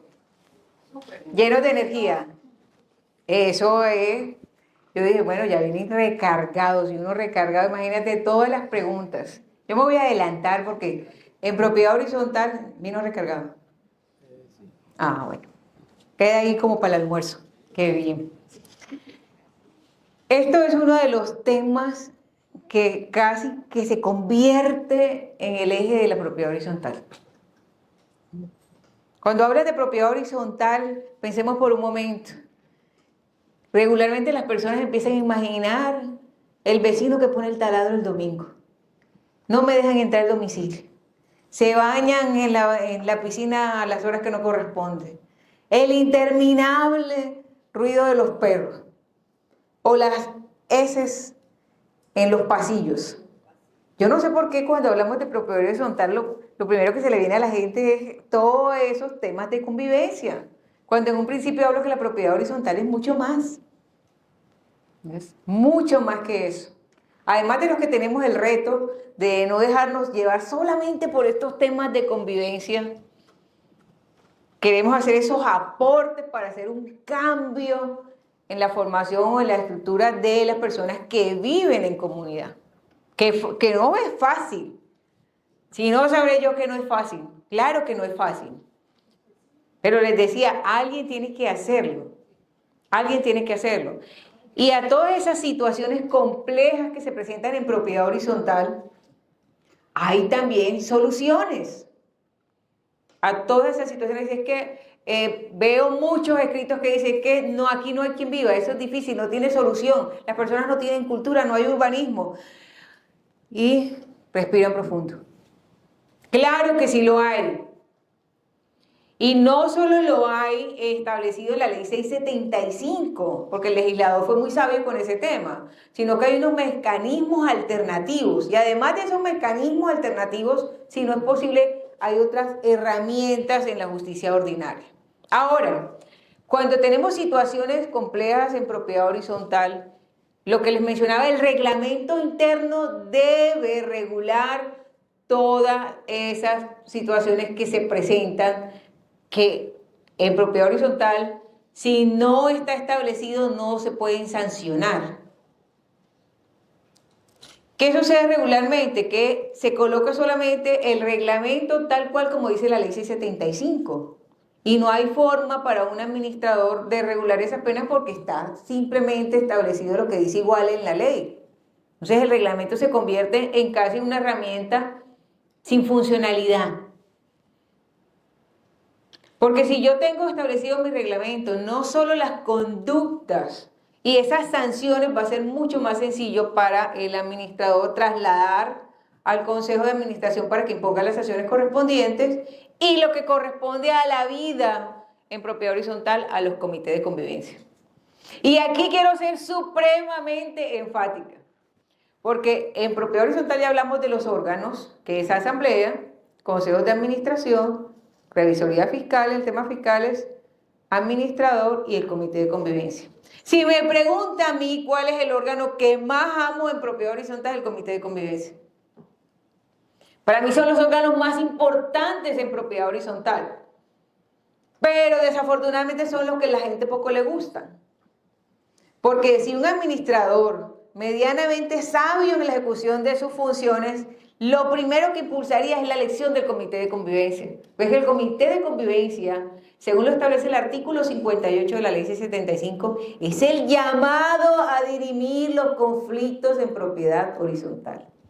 No es el administrador. Y está confundida las personas pensando que el administrador es el que debe resolver los conflictos en propiedad horizontal. Y no es así. De paso, los invito al 27, que hay un congreso latinoamericano en Barranquilla en donde se va a hablar ese tema más a fondo, en donde se deja claro que el comité de convivencia tiene esas funciones. Pero se ha confundido el comité de convivencia con el comité de rifas, juegos, espectáculos, fiestas, natilla, buñuelos, Halloween y todo lo demás. Y cuando se nombra comité de convivencia, todas las personas que hacen parte están pensando en la bolita del árbol de Navidad, en la fiesta, en la chiva rumbera, y lo último que está pensando es en resolver los conflictos en la propiedad horizontal. Así que cuando el administrador, muy diligentemente conocedor de la norma, le dice: señor comité de convivencia, aquí están colocando la queja del apartamento tal porque las heces de las mascotas de Firulai la dejó ahí para que usted venga y dirima ese conflicto, el comité de convivencia. ¿Quién? ¿Yo? No, señor. Ese problema no es mío. Yo no voy a... ¿Cómo voy a llamar a Patricia si ese es el perro de Patricia? ¿Cómo le voy a decir a Patricia si yo voy a la iglesia todos los domingos con ella? Después no voy a poder ir a la iglesia con ella. O cómo yo le digo que al señor que cuelgue la ropa miércoles, pero si ese señor sí es problemático. ¿Cómo voy a llamar yo a ese señor si ese señor, mejor dicho, sale con 2 piedras en la mano? Pero esa es la verdadera función de un comité de convivencia en propiedad horizontal. No es más, no es el administrador el que va a venir y le va a imponer sanciones porque no está dentro de las funciones. Si usted revisa el artículo 51, no está en las funciones de un administrador imponer sanciones. No lo está. Y cuando veo los comentarios, para eso está el administrador. Si el perro se cagó, para eso está el administrador. Si la señora no puso, para eso está el administrador. Todo es el administrador. El administrador, como les dije, además de todo lo del artículo 51, también sonríe, porque no son funciones del administrador. Y todos los que no son administradores, que son consejeros, y que son propietarios o revisores fiscales, también deben tener claro cuáles son las funciones y hasta dónde llegan las funciones de un administrador, cuáles son las funciones de un comité de convivencia, cuáles son las funciones del consejo de administración, para poder ser exigibles las funciones de cada corporación. Y no solicitarle a un consejo de administración que maneje temas de convivencia cuando la asamblea no le ha dado esas funciones, ni mucho menos la ley. O exigirle al comité de convivencia que autorice pagos cuando esas no son las funciones del comité de convivencia. Por eso es tan importante conocer las funciones de cada gobierno corporativo. Vital. Si en el reglamento interno no está claras las cosas, ahí el comité de convivencia del artículo 58 se nos olvida que hay una parte en ese mismo artículo que establece que si el comité de convivencia no dirime esos conflictos, para eso están los mecanismos alternativos de conflicto. ¿Qué quiere decir esto? En que un administrador o una copropiedad puede, con los centros de conciliación, buscar alternativas de solución de esas situaciones complejas ante los centros de conciliación. Con las universidades, perfectamente, puede hacer esos procesos. Y finalmente, si no es posible por estos medios, recuerden que está el Código de Policía. Si están los centros de conciliación de la policía de acuerdo a la jurisdicción de cada uno en esos centros, también se les da las soluciones a estas situaciones. Se ha creído que el Código de Policía es algo nuevo y eso es del 2016. Y todavía las comunidades, los copropietarios no están utilizando como debería el código de policía y no van a esos centros de colisión de policía. Es más, les puedo decir por experiencia, son mucho más efectivos que los centros de conciliación de la universidad. No sé si es porque venga policía y toman la cosa más en serio, pero cuando los centros de conciliación de policía están siendo mucho más eficaces para la resolución de conflictos de convivencia. Incluso el código de policía, también por interés general en las zonas comunes para conocimiento de todos y sin ahondar en el tema, en el evento que usted tenga una situación, usted puede llamar a la policía para que, con el permiso del administrador, en una zona común, si se presenta una situación, pueda intervenir en el tema de mascotas, para el tema de la imposición de sanciones o en el tema de situaciones complejas en las zonas comunes. Ese es un tips único. Porque se tiene la idea o la concepción errada que como es la policía, no puede ingresar, pero el administrador como representante le puede dar totalmente acceso como tal. Lo que no le puede dar acceso es a las unidades privadas, porque eso sí no son funciones del administrador. Solamente si hay situaciones complejas, pero eso debe tener un grado de autorización del administrador. Y finalmente, para conocimiento de los que no son abogados, señores propietarios, voy a colocar un ejemplo, me gusta colocar los casos con un ejemplo. Si yo tengo un problema con mi vecino que me está filtrando agua en el apartamento y ya yo tengo todo mi drywall dañado y le solicito al administrador que me contacte al vecino porque eso es un tema eminentemente privado, particular, de vecino, no función del administrador. El administrador muy gentilmente lo conecta con el otro propietario para que ustedes resuelvan la situación. No es el administrador que va a venir, vea señor, para que le cotice, para que le arregle, para que le cotice, porque no es de zona común. Por no ser de zona común, ellos deben solucionar su situación de unidades privadas. Y esa unidad privada, dice el señor, es que ya ha pasado un mes y el señor no me responde.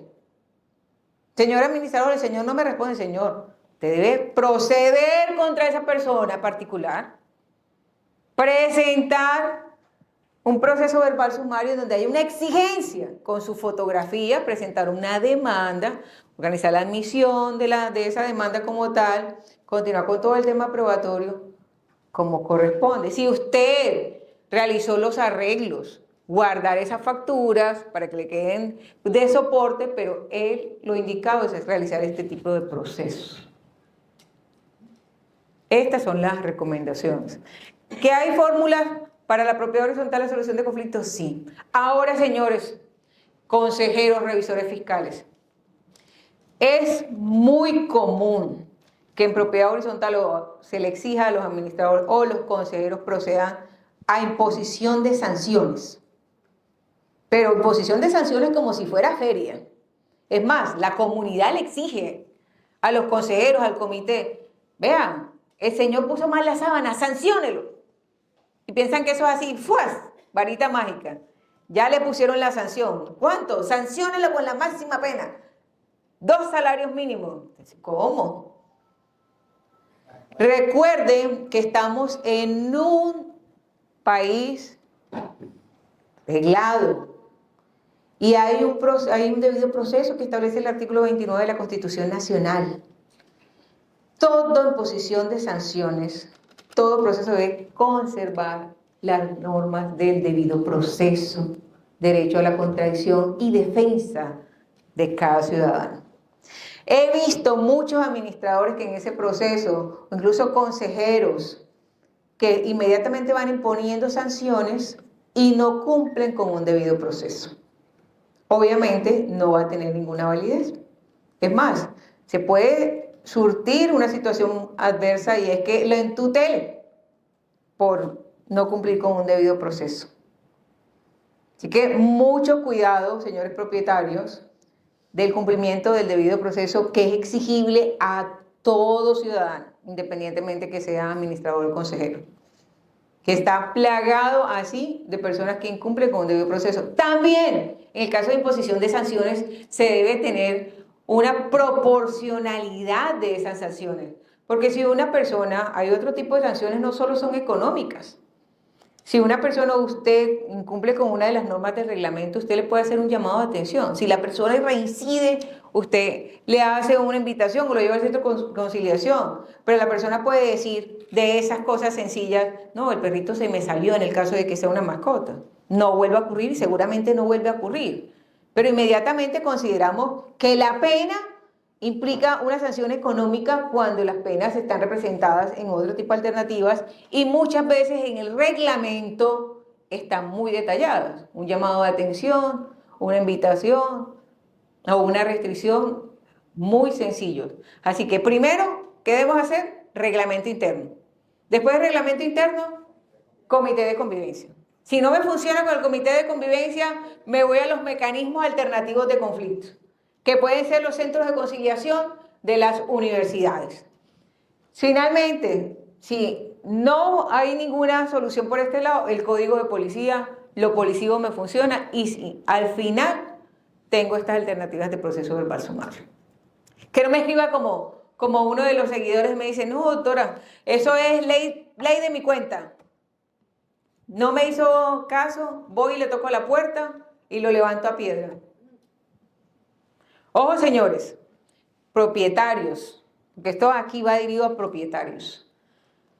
Esas situaciones que se toman a la ligera pueden generar situaciones mucho más graves. He visto casos de incluso de propietarios que han sido agredidos físicamente, no solo verbalmente, y eso se van a lesiones personales. Hay que aprender a medir en propiedad horizontal hasta dónde, no, esto no es un tema solo de emocionalidad, porque eso puede llevar a situaciones complejas. En propiedad horizontal hemos observado situaciones muy delicadas, como el que está en plena rumba, llega el vecino molesto, le toca la puerta y le recibe con 2 tiros. Uno no sabe finalmente quiénes son las personas que nos rodean. Sigan, el llamado es el conducto regular de las cosas. No tiene usted necesidad de generar el conflicto, de gritarle a su vecino, de pelear con ella ni en el ascensor ni en la zona común. El llamado es, estamos en construcción de una mejor sociedad y una mejor sociedad en propiedad horizontal. Y por eso estamos aquí. Y aquí como hay propietarios, muchos están en la función corporativa, son consejeros, propietarios, revisores y demás, también son residentes en propiedad horizontal. Y tenemos el grado de responsabilidad de buscar lo que dicen los principios orientadores en la propiedad horizontal y realmente en el artículo 2 de la ley C75, y es uno de los 5 principios que son la base que hablábamos de la propiedad horizontal, y es esa convivencia sana y pacífica en propiedad horizontal. El esmero por lo que está haciendo las entidades, la alcaldía y conferencistas como nosotros que tenemos esa convicción de esos principios de la convivencia sana y pacífica, es la invitación el día de hoy. A que cumplamos con esos mecanismos alternativos de solución de conflictos y que sigamos el debido proceso y esas normas que me van a ayudar en la resolución de esos conflictos que sé que son mucho más complejos de lo que uno plantea aquí. Y sé que muchos están diciendo, ay, sí, es que es muy fácil, ella nomás lo está diciendo. No, yo lo he vivido en carne propia. Y yo estoy aquí es porque hablo con conocimiento de causa de las cosas. Yo no fui, leí 2 doctrinas, 3 jurisprudencias, me gradué y se me ocurrió decir, la alcaldía dijo, no, que la señora la vamos a poner para que hable de propiedad horizontal. No más de 12 años de experiencia y he lidiado con lo que usted menos espera. Desde el borracho a las 5 de la mañana, la señora que el firulais no hace nada, pero da la vuelta y lo suelta y se hace la loca para que todo el mundo le recoja. Hasta cosas complejas como autorrobos en propiedad horizontal, que sé que muchos lo han vivido, que después le quieren cobrar a la administración porque tenía no sé cuántos millones, no sé qué, no sé cuándo. Cuando usted investiga, vamos a ver que él se mandó a autorrobar. ¿O no? ¿Qué ha pasado? ¿Sí o no? Pasa. Nadie le tiene que echar el cuento. En propiedad horizontal pasan muchas cosas y para nadie es un secreto. Y por eso cada día tenemos la responsabilidad de formarnos mucho mejor para ampararnos. Ahora, aprovecho y hago una claridad que me hicieron cuando estaban en el break. Y es, en una postura cuando hablábamos de las convocatorias. Y básicamente yo les hago la especificación. Cuando hablamos de las convocatorias de la Asamblea, les hacía mención a que en esa convocatoria se establecían unos términos, sobre todo para las ordinarias de los 15 días. Y que en la segunda convocatoria se establece que los 3 días hábiles posteriores a las 8 de la noche se hacía la Asamblea. Y que hay unos reglamentos que establecen que es una hora después. Y que la norma determina que esa hora después, como es lo que dice el reglamento, es una hora después. Pero que también hacía claridad en una postura personal como abogada y que también hay unas jurisprudencias y unos conceptos que establece que la ley es la que prima y que cuando se van a hacer esas impugnaciones de las actas, el juez tiene toda la razón en decir que ese término de una hora no es suficiente para tomar las decisiones, porque con 15 personas, un coeficiente del 20%, pues lo que se está buscando es que haya una mayoría en las decisiones de una asamblea. Y si lo miramos en ese sentido, tiene total, puede decir total respaldo y validez en esa teoría y en mi postura. Porque lo que se puede interpretar de un reglamento de ese tipo es que está buscando que sean amañadas las decisiones. Y lo que queremos es que sea totalmente transparente y que sea en bienestar común de los propietarios. Y no puede haber evidentemente un tipo de bienestar con una hora de diferencia si llegaron hay 20 personas y después me quedan 10. Sería totalmente contrario a los intereses de los copropietarios y con mayor razón hay una cantidad de impugnación de actas porque aunque el reglamento lo diga, la ley establece algo totalmente distinto y hay unos conceptos que también lo respaldan, ¿o no, mi doctora? Hay unos conceptos que también lo respaldan y la doctrina también lo respalda y es mi postura jurídica también que está respaldando. Perdón, cuando la mayoría de los propietarios viven por fuera, viven en Cartagena, es donde más se presenta este tipo de cosas. ¿Por qué? Por los tiquetes que ellos compran, por una cantidad de cosas que económicamente y además de eso forma un coeficiente bastante grande que no vendría a la tercera. Que no vendría a la tercera, al tercer día hábil, o sea, a la segunda convocatoria. A la segunda convocatoria, porque el tiquete no trabaja, en fin. Entendible. Sin embargo, pueden que tomen las decisiones, pero está sometido a que se impugnen unas actas si van en contravía de los intereses de la comunidad. Y reitero, la postura jurídicas al respecto es que efectivamente la ley lo dice claramente, 3 días hábiles a las 8 de la noche, tal como o sea, no puedo ir contrario a ley.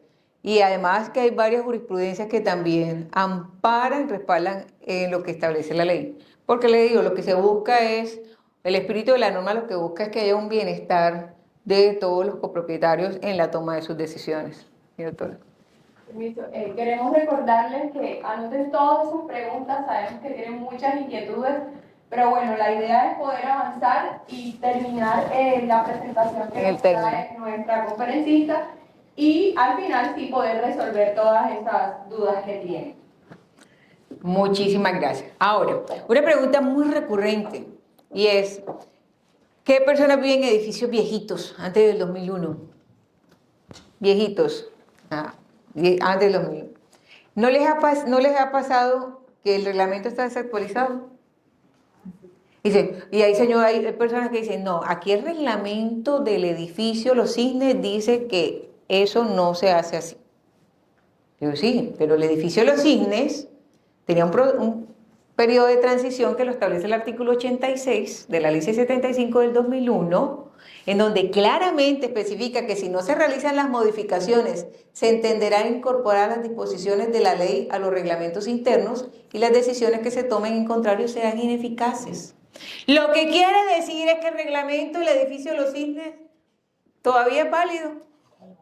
Exacto, porque hay un periodo de transición y ese periodo de transición ya terminó. Por lo tanto, ¿qué tendría que hacer el edificio Los Cisnes? ¿A qué se acoge?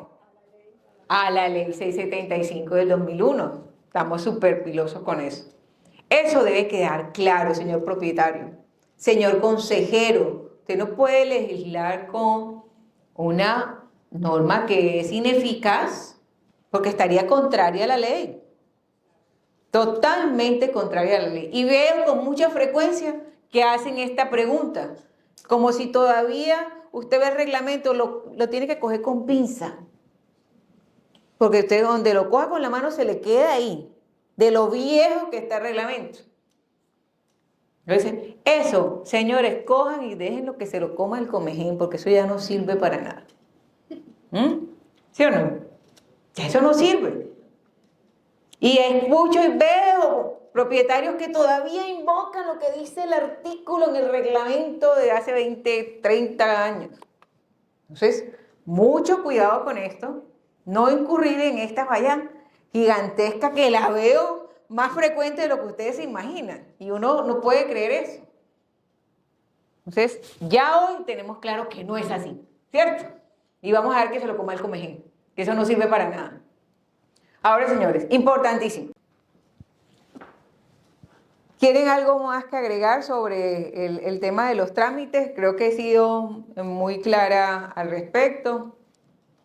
Reitero, señores, yo hablé de la solución de conflictos. Bueno, antes de seguir, les pueden escanear aquí el código QR. Les invito, por favor, ya que veo que todos están tomando fotos, no sé qué, escaneen aquí su código QR. Si tienen algunas dudas, preguntas adicionales, con muchísimo gusto estoy para servirles. Me pueden dejar en los comentarios un mensaje en el DM, que estamos para servirles. No dude, ninguna pregunta es absurda. Yo las respondo todas. Me tomo ahí el tiempo y me dedico con fundamento legal. Eso sí, cada caso es particular, no es una consulta jurídica. Yo puedo hacer una formulación de una respuesta muy general. Para yo poder entregarle una respuesta muy técnica, tendría que conocer el caso particular. Es importante dejar esa información clara. Ahora le damos paso a la alcaldía para que podamos continuar con las preguntas o si tiene que reforzar algo de la información. Bueno, muchísimas gracias a nuestra conferencista. Un aplauso, por favor.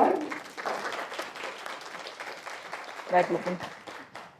Bueno, y ahora sí, continuamos con el espacio para las preguntas. Sabemos que quizás también muchos tienen el tiempo justo, pues ya son las 12, pero vamos a estar contestando terminamos puntuales. 5 o 6 preguntas y pueden escanear el código QR y si quieren profundizar en algún tema en específico con la doctora Yasmín, pueden hacerlo a través de eso. Entonces, ¿quiénes tienen preguntas? Por favor, levanten la mano. Perfecto, entonces vamos a iniciar por acá abajo. Entonces voy a estar pasando el micrófono para poder escuchar mejor.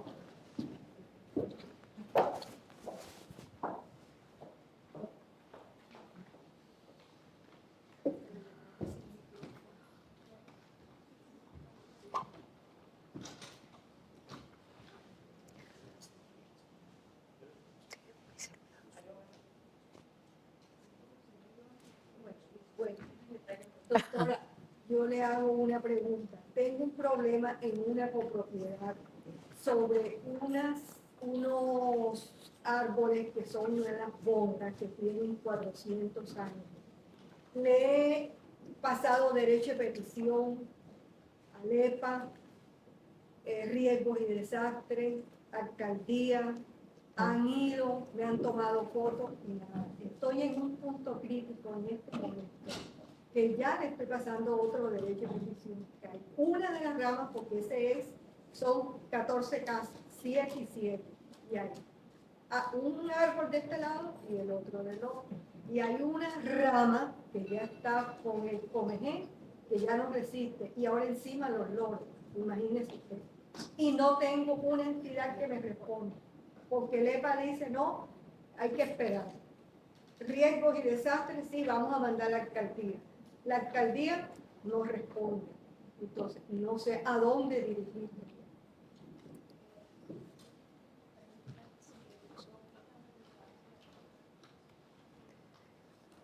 La doctora Mina manifiesta dónde están ubicados los árboles.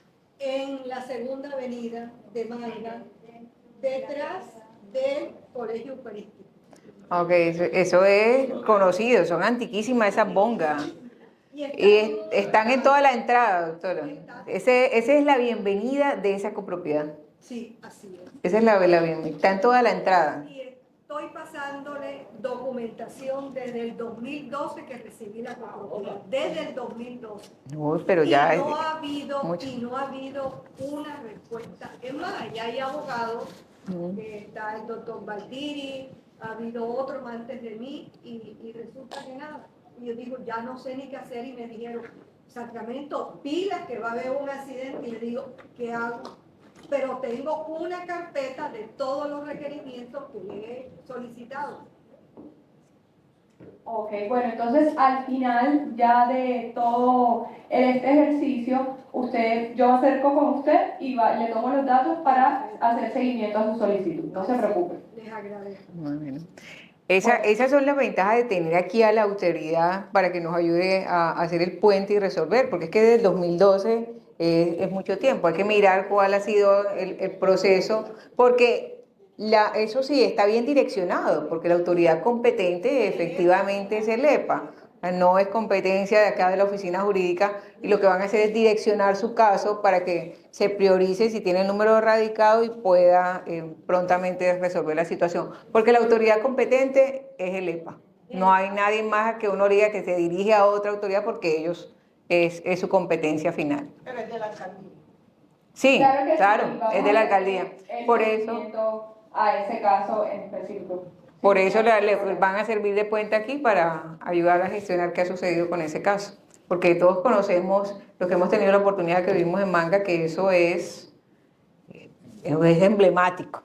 Eso es emblemático. El proceso que tienen ellas. Han habido accidentes por las flores que son babosas y han habido accidentes. En la vía. Sí, señor. Claro que sí. Bueno, continuemos con la próxima pregunta. Allá la señora había alzado la mano. Es que cuando antes del break, usted estaba hablando sobre el uso de los edificios y estaba de residenciales y mixtos. Pero ahora hay como un nuevo estudio que están haciendo porque teníamos entendido que las residenciales no podían atender nada de turismo. Pero parece que la nueva reforma está trayendo que ya pueden aceptar digamos, la promoción que hacen en turismo de estas plataformas. Entonces, no sé, o sea, que era la pregunta que le iba a hacer, si algo hay al respecto. Sí, cuando empezamos hablaba de la reforma que cursa, que está en evaluación. Mira que el año pasado no prosperó porque se veía una evidente, como dicen, me tengo que meter al bar. Se veía evidentemente que era una participación de las plataformas de alquiler turístico, porque no había de fondo algo que dijera vamos a transformar la ley C-75 en su estructura, ¿no? Solamente había una evidencia en el tema turístico. Entonces dijimos, no, es que aquí hay una antesala, era evidente que había una antesala de ese tipo de plataformas. Lo que se está buscando, y de hecho hay unas regulaciones legales, es que hay un alquiler que no, por el libre desarrollo de la propiedad privada. Eso es algo que no se puede ocultar, el tema de la propiedad privada, y aunque hay un reglamento, hay unas regulaciones especiales que se van a manejar por el tema de la libre iniciativa empresarial de alquiler, eso sí, no menos de 30 días. Eso es lo que se viene, eso es lo que se ha ido discutiendo hasta dónde le alcancen los conjuntos residenciales, porque en el reglamento hay unas consideraciones, unas regulaciones que no están sujetas y tendrían que hacer unos ajustes en los reglamentos de cada copropiedad para poder, por los temas de seguridad y demás, adaptarse a esas nuevas políticas que buscan las normas en cuanto al tema turístico. Y que no nos vamos lejos, sabemos que eso ya está funcionando, no está regulado, pero que estamos teniendo muchos inconvenientes en las copropiedades residenciales por las situaciones complejas. Es más, en las nuevas copropiedades residenciales, las personas están comprando, como les coloqué el ejemplo, convencidos que pueden hacer ese alquiler de tipo turístico. ¿Es? Bueno, vamos a tener una última pregunta, ya que por cuestiones de tiempo ya debemos desalojar el espacio, pero como les dijimos, pueden escanear el código QR y seguir indagando sobre las inquietudes que tengan, o a nosotros también enviarnos las preguntas que tengan al respecto de esa capacitación. Entonces, por allá, el señor de rojo nos levantó la mano. Buenas tardes. Tengo dos consultas, una con relación de entrega de provisional a definitiva y otro con los trabajos que se hacen con las bases. La primera, cuando se recibe la administración definitiva y la administración definitiva ya ha recibido zonas comunes, tanto esenciales y no esenciales, pero le han estado haciendo los mantenimientos, digamos, los asesores de las motobombas y todo eso. Al momento de que se recibe la administración definitiva del conjunto, ¿desde dónde comienza a gerir la garantía de esas zonas? Suponiendo que, digamos, la constructora dice que ya se le hicieron los mantenimientos, ya se entregó desde antes, o desde el momento en que la definitiva está en curso, por decirlo así, porque tiene inconvenientes con la constructora por esa parte. Y el conjunto donde me encuentro ahorita lo están haciendo por fases. Etapa. Segunda fase. La primera fase de vivienda con zonas comunes está completa, casi todas las torres están habitadas. La fase 2 son solamente torres de apartamentos. Pero hay inconvenientes porque como la primera fase ya está todo ocupada, ahí la constructora comienza a veces de horario muy temprano y termina tarde. Pero en el conjunto, en la zona habitada, tenemos que los trabajos son de 8 a 5. Entonces, ¿quién prima la necesidad? Y si es la necesidad de la constructora de construir o la tranquilidad de los propietarios al no escuchar tanto martilleo en los camiones a altas horas y después de horas en la noche. Muy bueno, y con eso cerramos. Ahí van dos preguntas. Recuerda importante cuando hablábamos sobre la administración y decíamos el ejercicio de la diferencia de la provisional a la definitiva. Y les hacía hincapié en el artículo 51. El administrador, sea provisional o definitiva, tiene las mismas funciones. Cuando se va a hacer un proceso de recibir, cuando yo lo entrego, ya hay una administración que está fungiendo.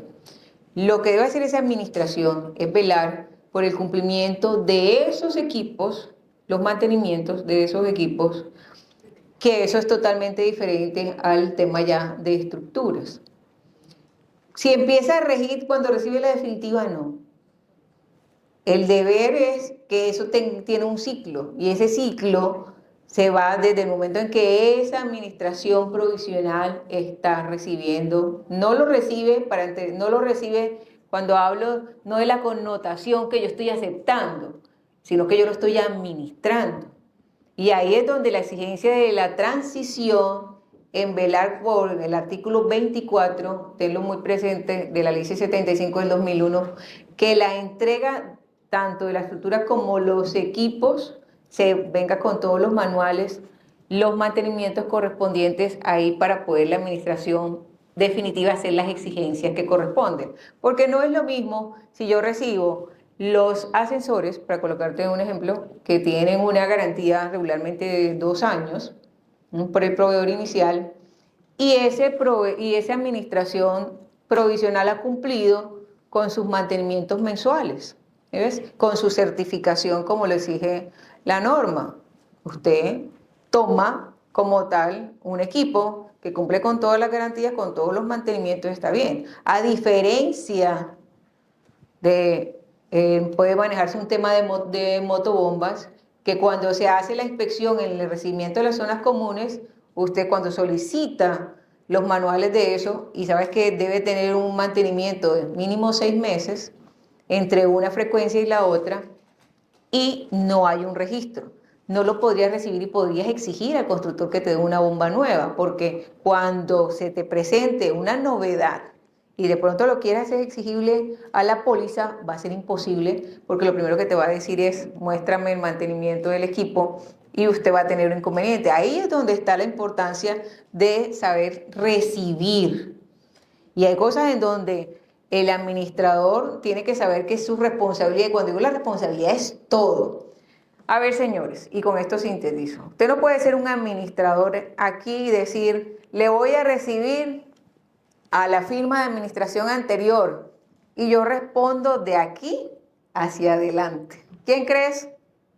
Usted recibe con todo, Por eso que usted debe hacer un buen recibimiento, y no solo lo digo para las transiciones de provisional a definitiva, sino cuando usted va a recibir de definitiva a definitiva. Usted tiene que recibir de ahí hacia atrás, porque usted responde de todo el historial para adelante. No le puede decir, no, es que yo entré en el 2022 y yo no respondo del 2020 hacia allá. Señor, ¿que no responde? Claro que responde, porque para eso hay un acta de empalme.